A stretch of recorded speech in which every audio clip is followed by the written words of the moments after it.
Hello, and welcome to Central Booking, where writers and readers are the authority. I'm your host, John Valeri. Hey everybody, welcome back to Central Booking. Today we are going between the lines with award-winning author and veteran journalist R.G. Belsky, whose new book, It's News to Me, is available right now for your reading pleasure. Welcome back to the show, my friend. Hey, John, how are you? Always good to be here. It's nice to see you as well. And before we started recording, we were chatting about how much fun it is as a reader for me to catch up with Clare Carlson now that this is her fifth story. And I think the beauty of these books is it's a series, but each one stands alone, so well. There's a standalone singular story, but if you've read the books all along, there are sort of some professional and personal entanglements that continue to evolve. So I'm wondering if before we get into the between the lines question, if you wouldn't mind just quickly catching us up, on Clare now, who she is, what she's doing, and what this new case she's investigating is. Right. Well, for those who haven't read the books yet, Clare Carlson is the TV news director of a New York City television station. Unlike most TV news directors, she actually goes out and covers stories. And there is a reason for this, which was not an intentional reason, but Clare was never supposed to be a series. She was originally going to be a standalone thriller involving a case that was very personally traumatic to her. And so it's a TV reporter covering it. And I had her as the TV news director who gets involved in a case because it involves her. No idea there'd be more Clare books. So now there's a series, and I've got her as the TV news director. But as most people probably would know, TV news directors sit around and do budgets and advertising and stuff like that, which wouldn't be a very interesting book. So each book I have to figure out a reason why Clare is actually out on the street. And in this book, It's News to Me, it's because she gets a new boss, and the new boss is after big ratings, and she thinks Clare has gotten a lot of attention in the past. So she orders Clare to go back on the street and cover a big murder story. And that murder story is the death of a 20-year-old brilliant college student in Greenwich Village, a college in Greenwich Village in New York. And everybody assumes it's a random kind of street killing and there's nothing more to it. And Clare, of course, is the one doubter, and she begins looking into the girl's life and finds all sorts of secret stuff that had been going on and things she was doing and things she was involved in that raised questions, and uncovers a very multi-layered, complicated story about this girl's death. I think the books, they were, I try to make them work as murder mysteries, but I also, without getting too technical, I try to give you a real look at what goes on inside a New York City newsroom and all the pressure and stress and the rush for ratings and all that goes on too. So that's all a part of the book. Sure, and it's a fantastic read, really great characters, new and old. As we were also discussing before we started recording, one of the fun things is really, that you're going to get that, murder mystery element, but just revisiting the characters and seeing what has evolved or devolved throughout the course of their lives is a whole lot of fun. But I really do feel like this is one of those series you can pick it up with any book and have a completely satisfying reading experience. Though you will find that if you pick up book 5, you are going to want to read 1 through 4 just because you're going to love Clare Carlson. She's a terrific character. Yeah, and that's a tricky, that's something, I have to work at, which is balancing, like you want to make references to some of the stuff that happened in the previous books, but you don't want to get to go down the rabbit hole too much. So that, I'm really happy when people say, okay, it works as a standalone, to do that. But, as we said in the beginning, what I'm trying to sell more than anything in these books is the Clare Carlson character. It's great. I think the story, I have twists and turns and all that. But I know myself, when I read the mysteries I read, I don't read them so much because, oh, wow, what a great story or plot. I read them because I like the character or the characters, in most cases, a main character, and that goes all the way back to, Philip Marlowe and Raymond Chandler, and, I reread books a lot. I go back and read favorite books like Chandler. And you know, it sounds almost sacrilegious to say it, but some of Chandler's stories really aren't that good. You know, the murder plots are very convoluted and they don't make a lot of sense. Doesn't matter because Right. Philip Marlowe is just such a epic character that you just that's what makes it great. And so many other people, whether it be, you know, Spencer or Kinsey Malone with Sue Grafton and people like that. And so that's kind of what I strive. You know, not trying to compare myself with these people, but that's what I strive for, which is to create a character that people like in the same way that I like these kind of characters. So, you know, if you like Claire, then I've done my job.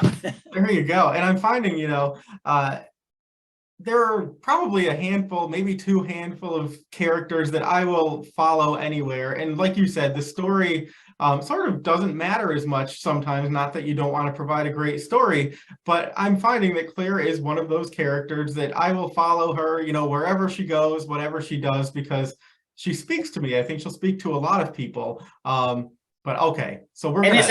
as a man or a woman, I think you're kind of I'm kind of envious of her. Like she does a lot of things that I wish I could do. You know, like she's very cool. She says things to A people little that I wish would never fulfillment there. say. Yeah, and is, you know, like I'm writing her, and I'm like, wow, you know, that I can't do this, but I guess so. I guess it's good for me because I'm able to channel this a bit into the character, you know. So maybe this is what I would like to, you know. I mean, there's the whole man-woman thing, but I'm talking about the personality where she speaks her mind, and I think all of us would like to speak our mind, but most of us tend to, you know, not do it a lot. And Claire has no filter. There's no filter on her mouth. You know? So if you two are looking for wish fulfillment, Clare Carlson is the person to fulfill that for you. All right, so we are going to delve between the lines. I am going to take you back in time, and I'm going to assume that you were a bookie. Maybe you weren't, but as a child, did you Yes. wear your literary lust loud and proud, or were you a closet bibliophile? I'm not sure what a closet bibliophile is exactly, but no, I always, you know, read a lot of books. I spent a lot of time as a, you know, it's a very young, I grew up in Cleveland, Ohio, and I spent a lot of time going to the library and getting out books. And it was, you know, apart from school even, I read a tremendous amount. Now, interestingly enough, I never read mysteries or thrillers. I don't know that I even knew they existed at that point. You know, my interest in those days, I had a huge interest in science fiction, which is strange because I never read science fiction now, although I still like it, like in a movie or something, but I haven't read science fiction in years. And I know it's a huge genre, but when I was a kid, I read all this, you know, the War of the Worlds and all these great science fiction books. So that was a big thing. And sports. So I would read both, not just nonfiction sports like Greatest Pictures and stuff, but there were like a lot of fictional sports series then. And there was one, my favorite, it was by a guy named Dwayne Decker. And I still remember it so fondly. And he wrote like 10 books with every player on a fictional team. And he would tell the story of how they got on the team. And I just devoured those books as a kid. And as like a 9-year-old kid, I tried to write my own book once, you know, like I had no idea what I do. I was like, and that was like the beginning of when I knew like, oh, I wanted to try and write. But it had nothing to do with mysteries or thrillers. But no, I always had that fascination with books. And like I say, even at that age, it was kind of like, well, you know, if he can do this, why can't I? Right. But it's interesting that, you know, now you write mystery thriller, and that was not something that you gravitated towards. No, in your years. and I mean, I can tell you the exact moment and how that started, because it's really very simple, and it involves, you know, Raymond Chandler. I was in a bookstore, used bookstore, and I saw I think probably was The Big Sleep, and by Raymond Chandler, and I picked it up. And I had never read it, but I'd heard of Raymond Chandler. And you buy books, you check stuff out. And I don't know if I started reading it in the bookstore or what, but I read that book, and I was probably, you know, maybe around late 20s, 30 or something. And I was working, and I was like city editor of the New York Post. I mean, I was involved in stuff. I was in the media and stuff, but I read that book and I went, I want to write this book. I want to write a book like this. I can do this. And I sat down and I started to write, and I wrote a very, very bad imitation of Raymond Chandler. I had a newspaper guy named Joe something or other, like the hard-bitten guy, and but then, I made a few twists and did a few things, and somebody suggested to me I turn the male protagonist into a female reporter, which I did, and I eventually was able to sell a novel. So that's what started it. And at that point is when I started reading pretty much all the big mysteries around and became a mystery thriller fan. And to this day, that's pretty much what I read. Well, that's a nice transitional topic, because since you've told us, about what you read then, I'm wondering if you wouldn't mind telling us about what you're reading now. If you're reading something currently, what are your initial? Well, yeah. One of the right now, I've actually have 4 different book contracts I'm working on, which keeps me very busy. And I think I've just turned in one of them. I just turned in the new Clare for next year. And I've got 2 other books that I do some thrillers under a different name, the name of Dana Perry, which I'll talk about briefly later. But so that keeps me busy. But one of the important things is, you need to keep reading. And Stephen King always talks about this. The most important thing any author has to do is every day they need to read a book, because that's how you learn. Now, one of the advantages I've had is I do a lot of interviews, sort of like you're doing now, with all big authors for the Big Thrill magazine, which is put out by International Thrillers Writers Organization. So I get to interview a lot of big names, and most recently, I interviewed and read, and I never read it before, but I read Tess Gerritsen and the Rizzoli and Isles series, and I was blown away. I was like, wow, this is really good. And that's not always the case. Sometimes you read a big author and you're like, I'm not quite sure why they're so, but I read the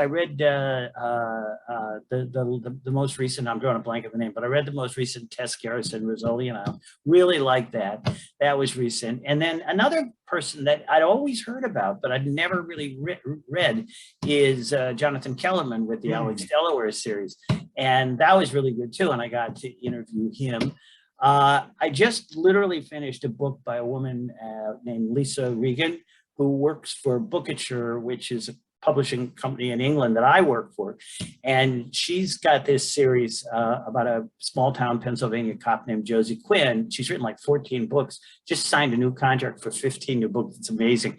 It's this little town like Cabot Cove where everybody dies or something, but it's fascinating stuff. So that's really good too.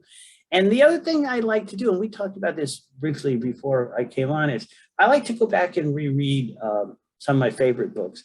And the last one I just did was 8 Million Ways to Die by Lawrence Block, which is probably among my top 3 favorite mysteries of all time. And one of the reasons I especially like that, having been a journalist in New York for so many years, is a big theme of that book. Well, it's so much about New York, but so much of the theme of that book is about all the crazy ways people die in New York. And a lot of them are sort of like right off the tabloid front pages of the New York Post or the Daily News, like an air conditioner falls out of a window and hits somebody on the head. Yeah. And so I just recently reread that again too. And that again, Matt Scudder is one of those kind of classic characters, too, that I've always loved over the years. So I don't read as much as I wish I did, but I do, I do try and do as much as I can, because, and I always go back to my favorite authors, again, if I have somebody who I know, that I like, I'm always going to go back and read that person. So unfortunately, a couple of them have died recently, but if they're still putting out books, I always go back to read them. Right. Well, it's interesting you had mentioned Tess Gerritsen, and I had to think for a second, but the new book is Listen to Me.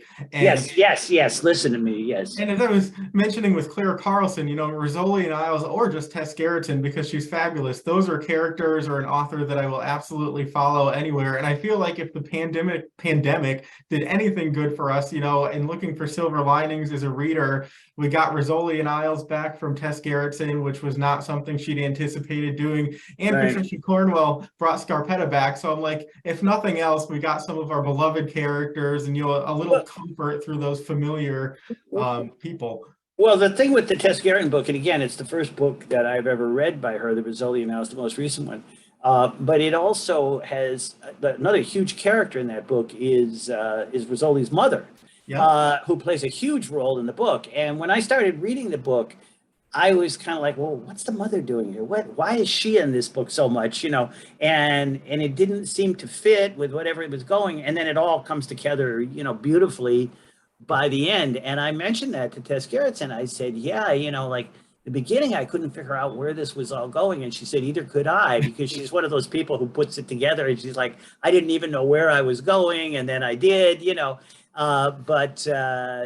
no, it's always fun to find somebody like that and read a really, and have another author on your list of people that you really like. Absolutely, and I think it makes a lot of us feel better to know that, when Tess Gerritsen's sitting down at her computer, she doesn't necessarily know where it's going either, and she just has faith that at some point, it will come together because it always does. It's amazing how many people like that. We could do a whole show on this, on how different ways writers really write, but Hank Felipe Ryan is like that too, because I've been on panels and stuff with her, and she's like, I'm midway through a book and I'm never going to finish. Like, I don't know where I'm going with this or whatever. And then of course she pulls it all together. And then there are people I know, there are some best-selling authors who do like, 200-page outlines before they do a Right. book, and they plot everything out. But that's not me. I start it and then I kind of just see where the story goes. And I generally winds up someplace that I didn't expect it to in the beginning. Yeah, and I always feel like there is excellent arguments for being a plotter or a pantser, but I think, if you're a pantser, I think you have a better chance of, the reader not being able to figure things out if you yourself as the author don't know all the way along either. But like you said, that's a completely Well, different. it's also to me more fun, in other words, I write because I don't write because like I have to. I write because I enjoy the problem. I'm not one of these people that says, oh, I hate sitting down. But I enjoy writing. I mean, I've written all my life, even when I wasn't necessarily selling books. I enjoy the process. And to me, the process of sitting down and running an outline, that's work. That's like Yeah. not pleasant.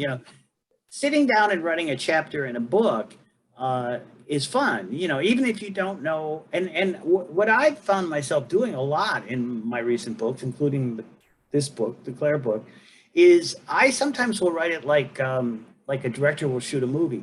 I won't write it in order, I'll write it so say I have a romantic scene I want to do with Claire. I'll write that chapter, but I won't know exactly where I'm going to put it, but I'll sort of write it and then I'll leave it. And then I'll go back and arrange it. It's the way like a director will do scenes out of order. They'll sometimes shoot the end of the movie first or something. And I've found that actually works pretty well for me because I'm interested in writing a particular chapter at a certain point, and I don't want to wait 10 chapters until I get there. So I'll just write it at the moment. It's just it can get a bit hairy when you try and get them in the right order, but generally there's a flow there that you can figure out. Right. I like that too. And I think then, you keep writing because you actually want to know what's going to happen and how it comes together. So switching gears. Go ahead. Yeah. May or may not be an easy question for you to answer. I don't know. But, as a writer, as a reader, people come to you looking for recommendations. I'm sure that happens pretty frequently. And I'm wondering, is there one book that you always feel comfortable recommending, that you feel like regardless of who's asking, it's something that might satisfy them? And if so, what is that book and why does it speak to you? Well, I would say one author, maybe more than one book. Like I to me the greatest book ever written was The Long Goodbye by Chandler. I mean, to me that's my favorite of all of his. But Chandler is I'm not sure that everybody will like Chandler because he's so unique, and also a lot of his stuff is very dated. I mean, there's a lot of stuff in there that makes you kind of cringe in terms of relating to women and relating to race and things like that, because these were written in the 40s and the early 50s, so I always say that's probably the greatest one, but I don't know that I would say the author, and I'll give you 3 of his books that I would recommend to anyone because they were written like in succession. And that would be Michael Connelly. I think Michael Connelly, in my view, I I mean, I guess I would say Stephen King is the greatest writer of my life, you know, in terms of being successful. But in terms of what I do for a living, you know, the thrillers and things, I'd say Michael Connelly. He started writing books in the early 90s, and he continues to do it now. And there's obviously, it's evolved into the TV shows involving Bosch and the Lincoln Lawyer, both of which are excellent, that he's involved into. I don't know that he's ever written a bad book, you know. I think some are better than others, but they're always like quality good. He has the ability to merge, I sound like I'm doing like I'm his PR guy, but he has the ability to merge a great character in Harry Bosch and great complicated stories. I would say he wrote three, they're all good, but he wrote three books in the 90s, The Last Coyote, The Poet, which is like maybe the best serial killer book I've ever read, and Blood Work, which is a fascinating idea about a guy who has a heart transplant and then has to find out who killed the person that gave him the heart, you know. And I would say those three books are books I would say, you know, if you don't like those books, then I don't, you know, there's no hope for you, you know, because all my other favorite writers, like I say, they're unique. You know, I love all the Robert Parker books. I like a lot of Lawrence Block. I liked a lot of Sue Grafton, Kinsey Malone. But I'm not sure that, you know, there's certain things with characters that somebody likes or doesn't like or whatever. So, but I think Michael Connelly is the one person that just is consistently top notch. So. Those are excellent recommendations. Yeah, he has sustained an incredible, you know, level of quality throughout many books in many years. And I'll tell you a short Michael Connelly story that you'll relate to because of your friend Marcia Clark. So you may well know this story, but I had a chance to talk to Michael Connelly on a couple of. We actually shared the same agent for a number of years, we also had the same background because Michael Connelly was the crime reporter for the Los Angeles Times, and in the 90s, and he sold a couple of his books and he got them published. And after he got one of them published, he decided he was going to quit the Los Angeles Times and write books full time. So he handed in his resignation. His last day at the Los Angeles Times was like June something of 1994. And he said, "Does that date ring a bell?" And I said, like, "Well, what?" And he goes, "Well, that was the day that Nicole Brown Simpson was killed." So he resigned right before the OJ case. And I said, "Would you have been?" He said, "Oh, I would have covered that would have been my story. I would have covered that case." And as a journalist, I said to him, "Wow, that must have been like tough that you lost out on this great story, you know." And his response, which I thought was fascinating, was the best decision I ever made, because if I had stayed at the Los Angeles Times, I would have been consumed by OJ for the next 2-3 years. I never would have been able to write the books I did. And so by doing that and missing out on the OJ case, he was able to become the, you know, incredibly successful. So there's a lesson in there somewhere, but this coming together of OJ and him deciding to become a novelist all happened, you know, in one big moment. It's very interesting. And, you know, I have the perspective to be able to say, yes, it was probably a good decision not to stick around for that because it would have been all consuming. And as you mentioned, for people who don't know, Marcia Clark, who prosecuted that case, is a terrific crime writer in her own right now. And I think that's the fun of fiction, is you can relive a job that you loved, but through that lens. So you're not actually immersed in the real world and the actual stresses, you know, that go along with those things. Yeah. And now let me give you the flip side to that coin. You've given us wonderful recommendations, but are there authors or books that you have always meant to read and just, you know, haven't gotten around to yet? For instance, I will confess I am woefully lacking in my knowledge and reading of Chandler, and I must go back and do it. So how about you? Yeah, you should definitely do that. You can't really call yourself a mystery writer without Chandler. And also there's he only wrote 7 novels, and the 7th one is not really. He was pretty much near the end by then, and so he's really got 6 novels. I thought about this because you had mentioned this in one of our preliminary things, and the one name that comes to me is Janet Ivanovich. And I think I would like Stephanie Plum, the character, the bounty hunter and everything. But I've never sat down and read, a Janet Ivanovich. Now I have met Janet Ivanovich at a conference or two. I've actually exchanged notes with her about something when I tried to get an autograph. She's been very nice. And she was very interesting at the conference. I don't know why. And at some point I really should. I think one, I don't know if this plays a role, but this is just like a weird little footnote to Janet Ivanovich, which is the very first novel I ever wrote came out in 1985, and it was called One for the Money. And I thought it was a terrific title, it like came out. Yeah. And then a couple of years later, she comes out with a book called One for the Money. And it really annoyed me because I was thinking like, wait a minute, that's my title. Of course, you can't copyright titles, but I'm like, and then of course, One for the Money not only becomes like a huge bestseller, but leads to all her number, books and everything. So maybe there's a part of me that was like, who is the, kind of thing. But everything about the character I've read about her, it seems like the kind of character I would. So maybe when we're done here, you should go read Raymond Chandler and I should go read Janet Ivanovich. All right, it's a deal. Ironically, One for the Money, I think, is the only Janet Ivanovich book I read. It was a lot of fun. I think I was just daunted because when I read it, there were so many of them. And I was like, can I make this investment? There are so many books.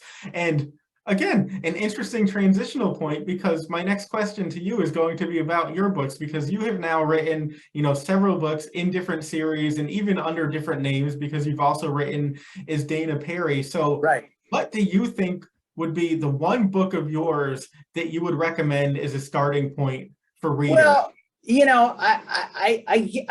I think I would say the first in the Clare, again, you can read any of the Clare Carlson series now, so you could pick up It's News to Me. But if you were going to do the ideal thing, it would be to read, I think, the first Clare Carlson book called Yesterday's News, and then just keep reading, because then you would get like the sequence. Now, the reason this one, It's News to Me, is actually my 20th book. So I've written 2 series, I've written a bunch of standalones, I've actually done, more than 2 series. If you look at some of the books I've done as Dana Perry too. But as Dana Perry or R.G. Belsky, I've written 20 books that have been published. The reason I wouldn't necessarily recommend some of the earlier books, they're all brilliant, of course, but a lot of my books get, because of like, I'm a newspaper guy and I tend to write about stuff that's kind of in the news a lot. A lot of my books get dated, and when you read them, there's stuff in there. And I've tried to, I still do this a lot though, because I like to do it, which is I'll make references to pop culture. Like I'll make a reference to Kim Kardashian or somebody like that, because that's what Claire does. She's like into that kind of stuff. So Claire, like Claire will be like, oh, I know all about, Kim Kardashian or Beyonce or somebody like that.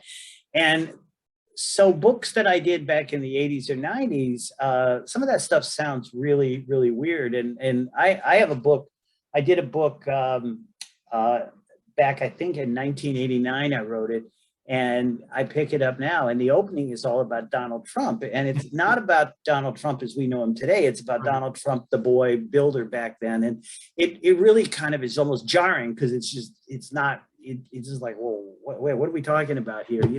So I would say like one of the Clare books, because those have all been written in the past few years, and those are more up to date. And like, I mentioned about the Raymond Chandler book, there are things in novels, like a lot of times that don't age well, and you read them and they made sense when you wrote them, but then you're reading them, you're like, So I would say start with, stay with Claire. And then if you really like Claire, you can go back and read my other books if you can find them. Excellent answer. You can't go wrong with Claire. And I'm just going to throw in a recommendation too, just for people who know me. They know I've always been fascinated sort of by the Kennedy assassination. And so the first book I ever read by you was The Kennedy Connection. Yeah. If you're interested in that, it's a fun read. Yeah, so that was written in 2000. It came out in 2014, and that involved another character, the character called Gilmore, who was sort of a male version of Clare. I did 4 books with him, but that was a real thing of love too. Yeah, because I've always been fascinated by, well, when I say fascinated by, like, I don't believe any of the Warren Commission stuff. I always felt, you know, that I always think there was like a lot of things involved in the Kennedy assassination. And I decided to try and put that into a novel. And again, this was originally going to be a standalone novel, but it wound up being a series. As somebody said, so is he going to be like trying to solve the Kennedy assassination in every book? And I go like, I don't think that would be very interesting, you know. But but yeah, like, so it's all about how there's a current murder that takes place, a series of current murders that take place, and this reporter decides that the clues go all the way back to the Kennedy assassination. So I try and combine the two things. It was a real labor of love. I'm glad you enjoyed it. Yeah. That was a fun read, but yeah, talk about going down the rabbit hole, you know, it's hard to get back out once you've well, and let me tell you on that story, the original version of that book, you know, most books have a length, and they're like 90,000 words. And the original version of that was like, I think about 120,000 words. And it was done by actually Atria, Simon & Schuster. They got back to me. They said, well, we like this, but you know, you got to get it down to 90,000 words. And the point was, because I had fallen so much in love with the Kennedy stuff that I had all this research about the Kennedy assassination. So I had to trim 30,000 words out of it, and virtually all 30,000 were about the assassination. They were like background on the assassination. So, because I just, you know, I talk about going down the rabbit hole. Once I started, I was like, well, I got to write about this, you know. Oh, absolutely. It's like the tip of the iceberg, and then what lies beneath. There's so much there. And then, you know, it also got me to go down to Dealey Plaza, which I'd never been to. And that's, there's a couple of interesting things that I've done in my life where you cover a story so much and you go there and look at it, and going to Dealey Plaza is one of them. And the other, getting back to your friend Marcia Clark, I remember going to LA years after the OJ trial and going to the house where Nicole and Ron Goldman were murdered. And that's a very powerful thing, because it's a very normal street. It's a very safe, you know, there's nothing you saw it on TV so much. It's just like Dealey Plaza. And then when you see it in person, you think, oh my God, this really happened here, you know. And it's an interesting thing to do, to actually see something in person, a crime scene that you have, you think you know, but you really don't. Yeah, I mean, we've been to Dealey Plaza too, and it is haunting because we all saw what happened there, and then to actually be in that place, I don't know, echoes of the past. It resonates very, very deeply, and you just realize how small and contained it is for this huge event that we're still talking about all these years And later. you see that, well, the one that got me was like, I don't know, I always thought the grassy knoll was this giant mysterious thing, and it's this like patch of grass, you know, it's just a little patch of grass, and there's like a fence at the top, you know.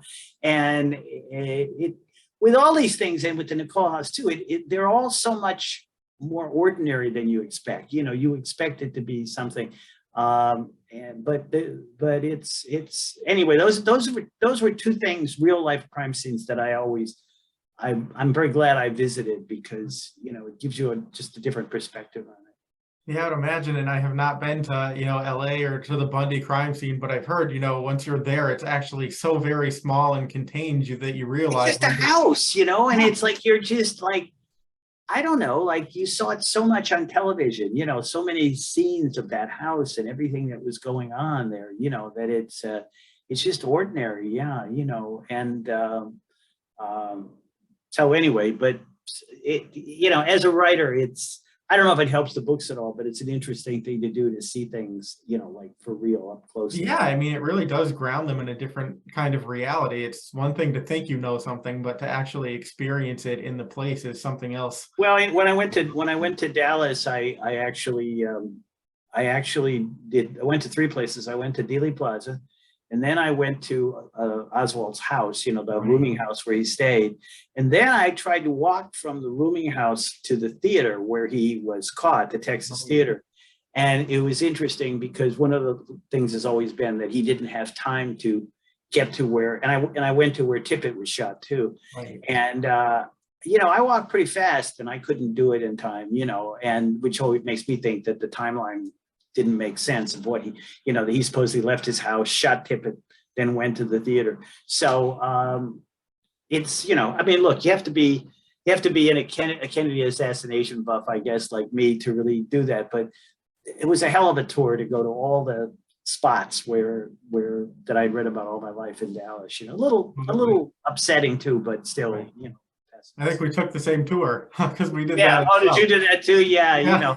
And again, they were like the Texas Theater. It's just this theater on, it's just nothing. I can't remember what it was then when I was there, but I mean, everything has changed so much. Although the Oswald house was still there, the rooming house. Right. Yeah, it's interesting because it gets so blown into something huge and extraordinary, and then you're there and you're like, no, this is just a real thing. It's not actually larger than life, just something very dramatic played out here. Right. Entirely, switching gears from my digression because I'm good at that. But I wanted to ask too, is there a book or author that you've read and enjoyed that people would be surprised to know? Is there, somebody or something people would say, Dick Belsky, I never thought he would read or enjoy that book or that person? I thought about this. I'm not one of the, I tried to think of one great literary work I read that I could sound very intelligent, And the truth of it is, even though like I probably read some stuff, back in English class when I was in college or something, I've never been a reader of like really, like I said, I spent a lot of time reading science fiction sports when I was young. Then I got into mysteries and thrillers, and so I don't really read a lot of, there's no book that like, oh, I read this best-selling book on, something that isn't a thriller. I will say there are mystery books and thrillers that probably people would be surprised I read. And one of the people I became a huge fan of very early on. So one was Raymond Chandler and the other was Agatha Christie. And, if you've read my books and you've read my books, my books are nothing like Agatha Christie. I mean, Agatha Christie is like this old fashioned, the British put the puzzle together and all that. And they bear no resemblance to my books. And, but for some reason, when I started reading books, I started reading mysteries and thrillers. After I got through the Chandler, I literally read every one of the Agatha Christie's. And I think they helped me because they helped me like with the idea of the plotting and the story, even though I don't really write that. So a lot of people have said to me like, oh, I can't imagine you reading Agatha Christie, but I read them all, 10 Little Indians and all those. And the other person, which not everybody really understands, I think, what he's all about, and I mentioned him earlier as probably the greatest writer of our time. I became a huge reader early on, and I still am to a degree, of Stephen King. And a lot of people find that surprising. They go, well, he writes horror stories, but he doesn't really. I mean, he does, but he's a writer, Right.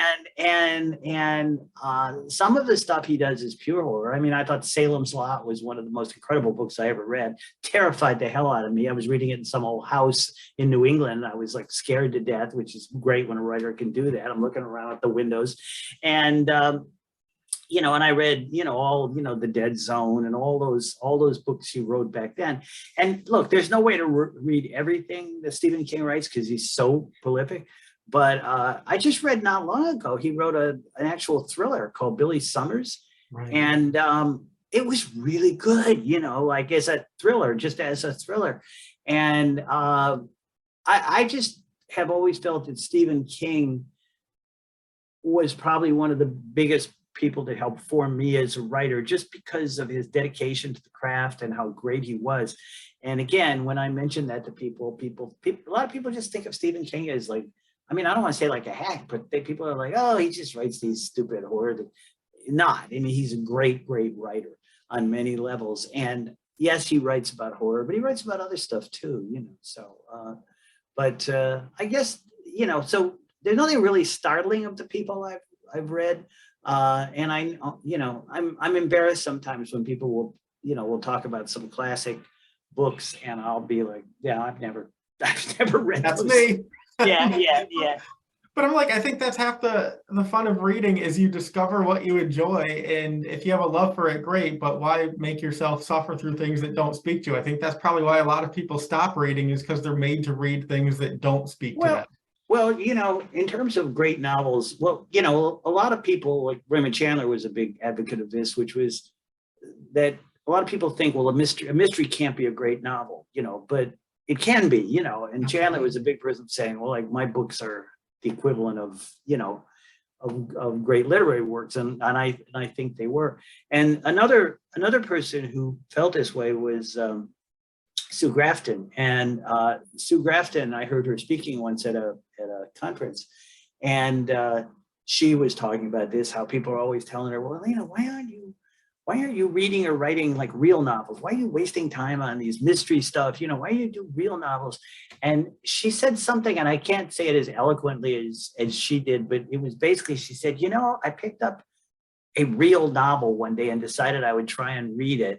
Supposedly a great novel, and I'm reading it, and all I kept thinking was, when is something going to happen? And that, I think, for us mystery and thriller people is like, because in a mystery or thriller, there's always something happening. Like, oh, what happens now? What happens now? Right. In a pure novel, a lot of it is just, there is no real. There's a story, but it's not the same. So it's an interesting thing, but. I'm pretty much in terms of fiction, and I read nonfiction, but I'm pretty much in terms of fiction, a mystery and thriller person. Sure, I'm with you on that. Occasionally I'll divert and then I'll wonder why. I mean, I read all across the board, but I keep coming back to mystery, suspense, thriller, and I think it is that hook. Like, you want to know what happens next. You want to try to solve the puzzle. And so many mysteries, there are mystery writers, too, I mean, there are some who are very traditional. I mean, if you read like the Robert Parker books, which I loved, I read them all, the Spencer, they're all, very much, he's solving a crime and he beats people up and all that. But if you read, like we talked about a Chandler, but if you read, I mean, Michael Connelly's books have a lot of literary, right, elements to them. And another one who I'm sure you're familiar with, and who's great writer, as well as he is mystery thriller, but he's beyond that, is Dennis Lehane, and Dennis Lehane's stuff, I mean, takes you beyond just a mystery thriller. And I don't quite know, I mean, I guess that's how he's categorized, but not all his books are pure mystery thrillers. So, it does vary a bit, but most of the books that I read, do have that mystery thriller element to them. Sure. And so is there one author that you either did or would like to meet that you think would completely make you weak in the knees? I mean, I suspect maybe it would be King or Chandler, but maybe. Yeah. Well, I would say of live authors, it would be Stephen King, just because he's like first of all, he's such a character anyway, and, and I've read the books on writing and all that kind of stuff. So I don't know how pleasant an encounter that would be, because I think he can be, kind of like a little strange guy. But yes, that would be the one living person. With Chandler, I did, I mean, obviously he died in 1960, but I was in La Jolla at one point a few years ago, and I took a pilgrimage to his house. And because, in most of the later years, he had moved out of LA and was living in La Jolla. And he had this house that was right over the ocean. Well, all of La Jolla is right over the ocean, but he was like right there. And it was kind of fascinating. So I stood in front of the house and I looked at the house and I thought about, my God, he wrote The Long Goodbye in here in this house, and stuff. So I didn't meet him, but I at least sort of felt the vibe or whatever, The other person that I had always wanted to meet, and I did get a chance to meet, and she's dead now too, is Sue Grafton, because, I've always thought Kinsey Malone was probably the best female character I've ever read, and it kept going, so I had great admiration for that. And she seemed like a really interesting person, and I got a chance to meet her and talk to her. And that was that kind of like, I was like, wow, I'm talking to this, and I have a picture of the two of us, and I'm like, wow, this is great. And sadly, she died much too early a few years ago. So those are probably the people. It would have been nice to meet Robert Parker too, but of course he died too. So this is what happens when you read those classics. You can't go back and meet the people who wrote them, which is unfortunate. All right, so let me ask you this. In terms of your own career, and we'll just say as a novelist, because you also have a very long career as a journalist, but has there been an I've made it moment for you? Or if not, do you know what that moment would be? To me, the I've made it moment, and it's not something that's happened recently, like, oh, like, I mean, there are little moments, like I had a book that was on book pub as some sort of special deal, and it exploded on the charts, and I wound up on like some Apple book chart as like the sixth or seventh best-selling thriller of the week. And I was ahead of Stephen King with Billy Summers, who was below me. And so there's that moment you go like, wow, this is, I mean, it's not real. It's kind of like just a unique situation, but you're like, wow. But no, that isn't like an I made it moment. I think to me, I've had two I made it moments, and they happened a long time ago. Number one was selling my first published work, which was a short story to Alfred Hitchcock's mystery magazine. And I got a letter in those days. People actually mailed things. There was no, this was in the early 80s. And you'd go to the mailbox apparently, and then you'd open something up, and it would be like the equivalent of an email, only it would be on paper. And it was a note from Alfred Hitchcock saying, we want to buy your book and buy your story. And, it was, God knows how much money, a few $100s, but that was like, oh my God, I've sold something. And then a few years later, I sold a novel the same way. And I'd had a bunch of rejections, and a mid-sized publishing house in the Midwest sent me a letter, and they said, we want to publish your novel. One for the money, by the way, was one for the money was the title, the one we talked about. And anyway, I think those are the two greatest moments, because those are the moments where you feel like, oh my God, I'm not just fooling around with this. There are people who are going to pay me money to be a writer. And I don't know that I've ever had, I've had a lot of like good moments. I've won awards, I've gotten praise, I've gotten author lists from people I respect. But those two are the moments that in many ways are the most significant. And the feeling like, okay, now I am a writer, I love that, because I think those are the moments where, yes, the dream becomes the reality, and then it sort of becomes a job, and other things happen that are great, but it's a bit more expected. So now I'm going to ask you, what is your greatest literary ambition? And it's perfectly okay to say just to keep writing, the best. Yeah, well, that's it. Is there an ambition to be the number one bestseller in the country or something? Well, of course, that would be wonderful. I worked with a woman who works at the New York Times now, named Maggie Haberman, who's written a book on Donald Trump. And I just saw the other day that's number one on the bestseller list now. And I'm thinking to myself, well, like that would be fun to be number one, but that's not, that's not like the reality of it. The reality is what you just said. It's like, I just want people to keep reading my books. And, I'm going to be writing books, whether people are publishing or not. But as you know, it's not easy to get books published in this day and age. I don't self-publish. I'm published by, mainstream book publishers. I don't sell them out of the back of my car or anything. They go to bookstores or Amazon and all that.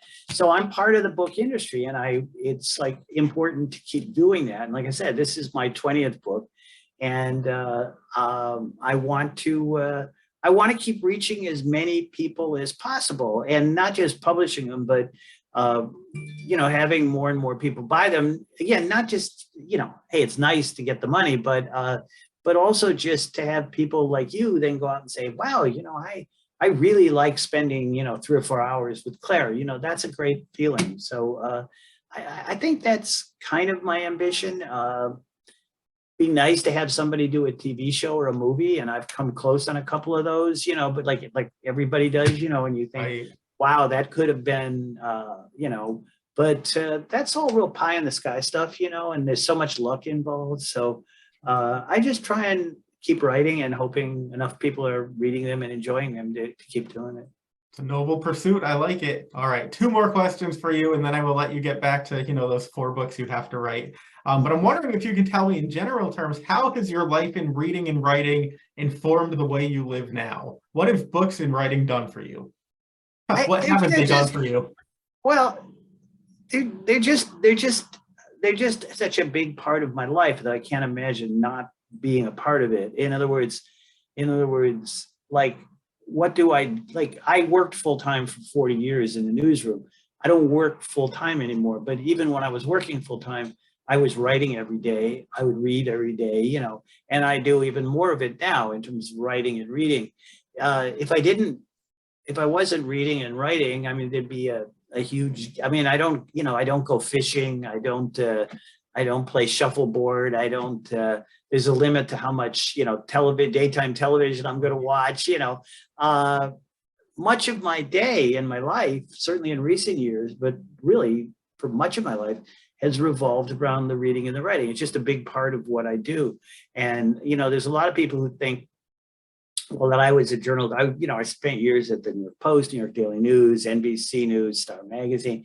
And a lot of people say, oh, so you stopped, you retired and decided to write books. Oh, that's great. And I was like, no, I didn't retire and start writing. I've been writing books my whole life, and not all of them sold. I've got 20 books sold. I've got 20, 40 more books that I wrote that never sold because, you try things and everything. So it's just such a big part of my life. And it's like, if I never sold another book, I'd still be writing books, and I'd still be reading books. So I that's all I can say really, is that it's just a part of who I am. And I don't think about it. I don't do it like out of an obligation. I don't do it like out of, well, I think I better do this. I do it because it's what I want to do. That's terrific. And I think that would be the true horror story. What would happen to R.G. Belsky if he stopped reading and or writing? I don't want to know. I don't think right. And so in keeping with our theme of suspense, I'm wondering if you wouldn't mind leaving us with a little teaser about what comes next, because you mentioned that Clare 6 is now done, and I think you said you have 3 other contracts as well. So what are you at liberty to divulge? Yeah, so I just finished the Clare Carlson book 6. It's called Broadcast Blues, and it's about a very controversial former New York City policewoman who gets murdered, and as usual, Claire has decided there's a whole story behind it and begins looking into the woman's past on the police force and uncovers all sorts of police corruption and cover-ups and political intrigue and stuff. So that just got finished. That just went off to the publisher. At the moment, that's scheduled for release in January of 2024. I also, as I've mentioned, so I've written 4 thrillers under the name of Dana Perry. And these are a little bit more of the thriller category. They're not, they are character driven, but they're much more in terms of like serial killers and, things like that. And I did 2 with a newspaper reporter named Jesse Tucker. I did 2 with a small town cop in Martha's Vineyard called Abby Pierce. And I basically have signed to do 3 new books about an FBI agent. And one of those books is done, and I'm working on the second one now, and then I have the third one. And those are all going to come out. It's an interesting kind of publishing thing. The plan right now is that those will all come out like very in succession. So the idea would be like, if you read the first thriller, you don't have to wait a year to read the second one. You can read the second one in a month or 2. It's almost like an old-fashioned serial kind of I like thing. that. So doesn't happen too often these days. Right. So I have to, the only problem is I have to write 3 books, Yeah. So that's what I'm working on now. Like, so the Claire book, like I said, I just finished, and I'm working on this new series written as Dana Perry. And it's for this company called Bookature, which is very big here in America, but most of their stuff is either online or Audible. And, but if you look me up on as Dana Perry, you'll see some of the previous Dana Perry books. And the other thing I do is like, well, not as good as you or as extensively as you, but I do a bunch of author interviews with the Big Thrill magazine, where I'm a contributing writer. So I get to interview a lot of famous people, just like you get to interview me. I get to interview. Some really pretty great names, and that's really interesting too. Because number one, it allows you to read their books, because you need to read some books that you've never read before, and then you get to meet people, and it's interesting because you find that a lot of these people who are very big names are actually turn out to be actually really interesting, nice people, so. You said it. I think you just described what I do and why I do it better than I ever could, but that really says it all. And, as a reader, I'm very happy to hear that we have many, many things to look forward to. It's going to keep you busy writing. It'll keep us busy reading. And in the meantime, everybody has to go out and pick up its news. There you go. Clare Carlson by R.G. Belsky. It's available right now. You will read it. You will love it. Then you will. And it's right now it's hardcover, obviously Kindle and ebook, and also Audible. And a couple of the earlier Clare books, I believe this month, we're in November, are some kind of book deals. If you look on Amazon, I think the first three, I think it's the first three, but it's some of the earlier Clare books are selling, at a very low price right now as a special deal. So if you like this book, or you wanted to start at the beginning, it's a good time to check those out too. Excellent. So now is the time. Thank you so much, R.G. Belsky. Always good catching up with you, and best of luck. Thank you. Always good to talk to you. That's it for this episode of Central Booking. Thanks for watching, and be sure to subscribe to our channel so you don't miss a thing.